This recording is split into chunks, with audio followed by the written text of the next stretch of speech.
Hello, everybody. Welcome to #Beautify. Thank you so much for tuning in to my Women's Empowerment Day vlog. Here are some of the highlights from the event. Go to Score.org to learn the next date to attend this powerful movement. So that you can do, be, have, whatever it is that you want to do, be, or have. How are you guys? Are you happy to be here today? Yes. That's pretty true too. Is there anything that you're worried about that we might find out about you up here? No.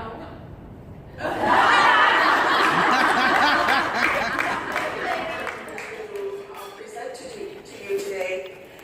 If you'll notice on the cover of your program, it says that this is presented by the Women's Impact and Score.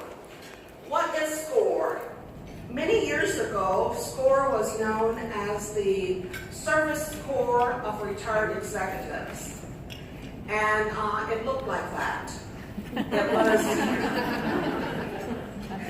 It was a lot of men who looked alike, and they were probably more on the gray-haired type. We don't have many men in this room, so they won't be offended.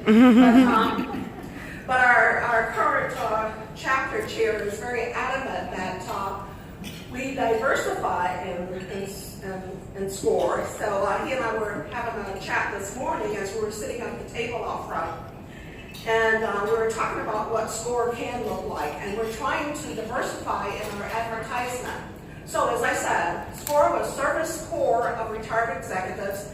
And it meant that we had all of these retired individuals who were ready to do something with the knowledge and information that they had acquired while they were working those many years, and they didn't just want to sit home and let that go to waste. So Score was started more than 50 years ago. It is in, I think, every state in the United States. There is more than 12,000 counselors, 350 chapters, and we're ready to counsel small businesses. That's for-profit and not-for-profit. If you have business issues that you need help with, you can come to Score, and I must say the service is free.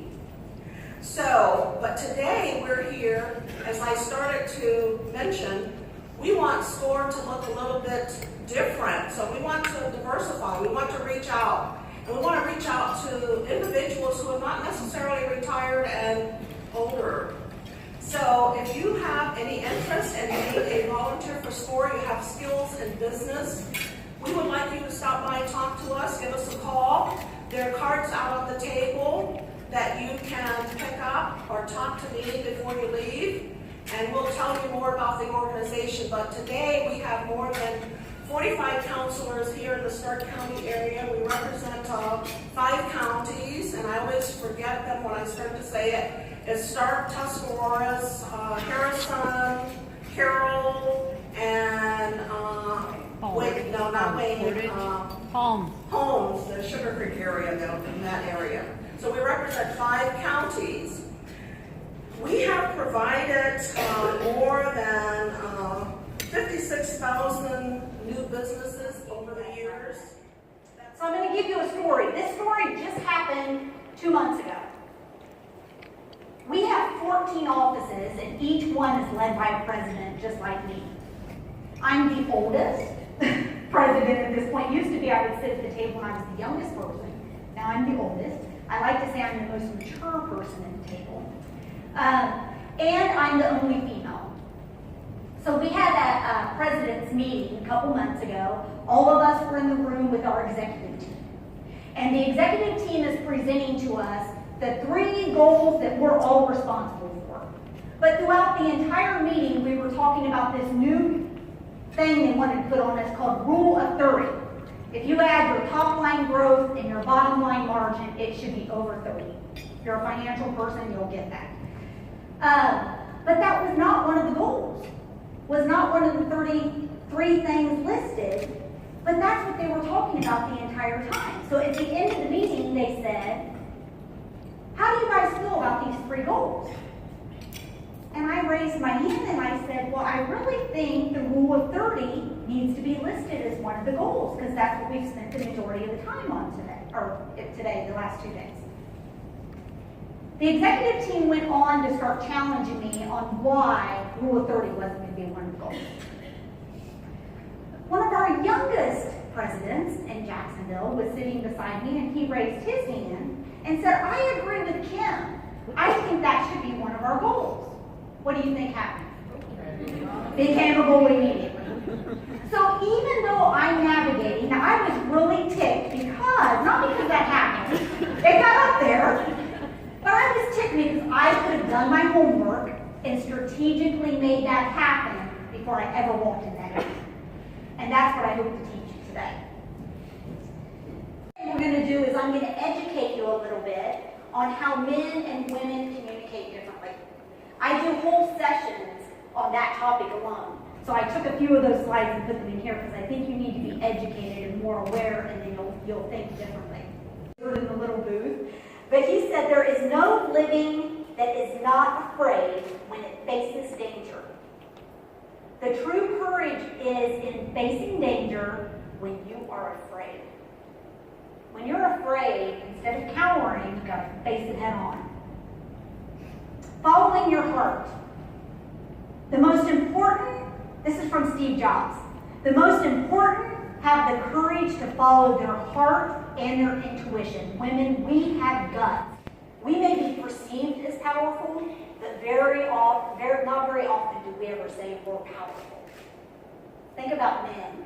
They go that direction all the time. All those books were out. Now it's more focused on leadership and how women need to be, how we need to do our leaders, how we need to lean in. It's all very specific to us. It really doesn't talk about how we communicate differently.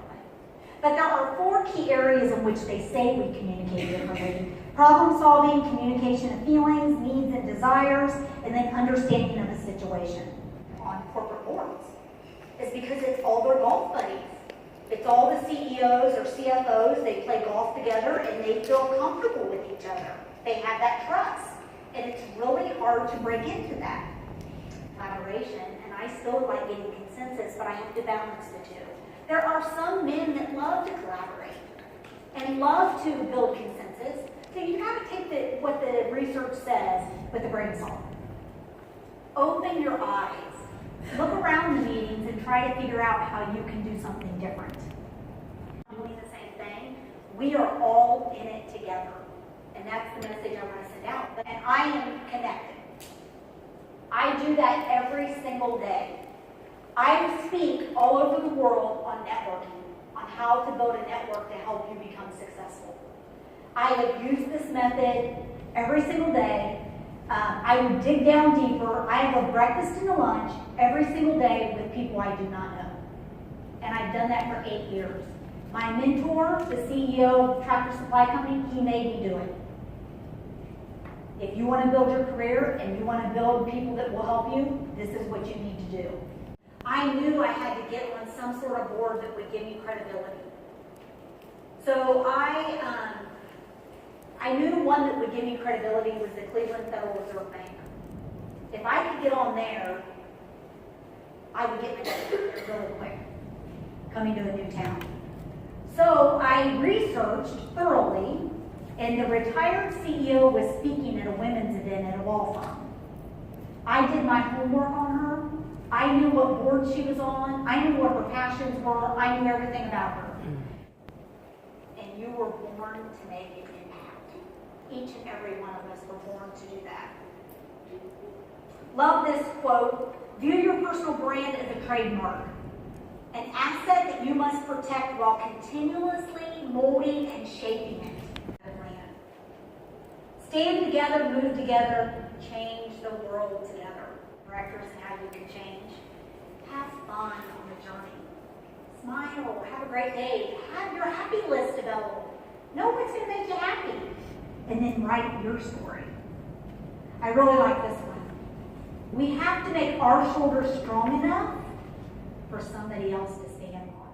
I was a competitive gymnast.